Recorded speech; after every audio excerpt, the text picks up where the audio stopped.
১০০ টাকার নিচে কোনো তরকারি পাচ্ছি না আমরা। আগে বেশি খেতাম, এখন কম খাচ্ছি, আবার খাচ্ছিও না। কিন্তু আমাদের সবজির চাহিদা পুরোপুরি পূরণ হচ্ছে না। প্রতি বছর আমি এমনিতেও সবজি লাভার, আমার সবজি অনেক ভালো লাগে। কিন্তু একটা দুঃখের বিষয় হচ্ছে আমরা এদেশের মানুষ আমাদের চাষকৃত সবজি আমরা খেতে পারি না ন্যায্য মূল্যে। কারণ এত দাম দিতে হয় আমাদের, দেখা যাচ্ছে যে ১০০ টাকার নিচে কোনো তরকারি পাচ্ছি না আমরা। মানে যেকোনো এই যে শীতকালীন বিভিন্ন সবজি, সবুজ সবজি এগুলো আমরা আসলে খেতে পারতেছি না। আমাদের এই সবজির চাহিদা পূরণ হচ্ছে না। এত দাম হলে আমরা কিভাবে খাবো? দেখা যাচ্ছে যে আমরা ফ্রেশ ভালো খেতে পারতেছি না। কম দামে যারা একটু দরিদ্র কম দামে খারাপ জিনিসগুলাই কিনতেছে।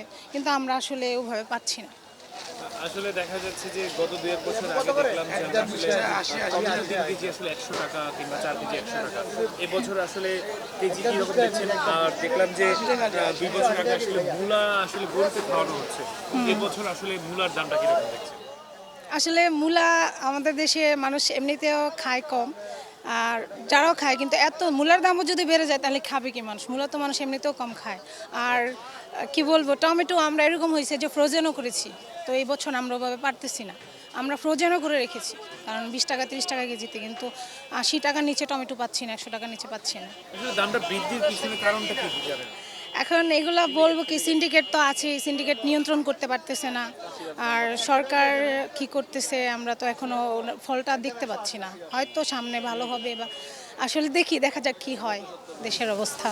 আসলে বর্তমান যে কাঁচার বাজারের যে ব্যবস্থা, সেই ব্যবস্থা কি আসলে সাধারণ মানুষের নাভিশ্বাস উঠে যাচ্ছে বলে কি আপনি মনে করেন? সেটা তো অবশ্যই। সব কিছু থেকেই তো আমাদের বিশ্বাস উঠে যাচ্ছে, না বিশ্বাস হয়ে যাচ্ছে। কারণ খুচরা মানে ওরা যেখান থেকে পাইকার নিয়ে আসে বা যেখানে চাষ হয় সেখানে একদম দেখা যাচ্ছে ১০ টাকা কেজিতে কিনে এনে এখানে ১০০ টাকা হয়ে যাচ্ছে। তো সেই ক্ষেত্রে আমরা আসলে বুঝতে পারতেছি না।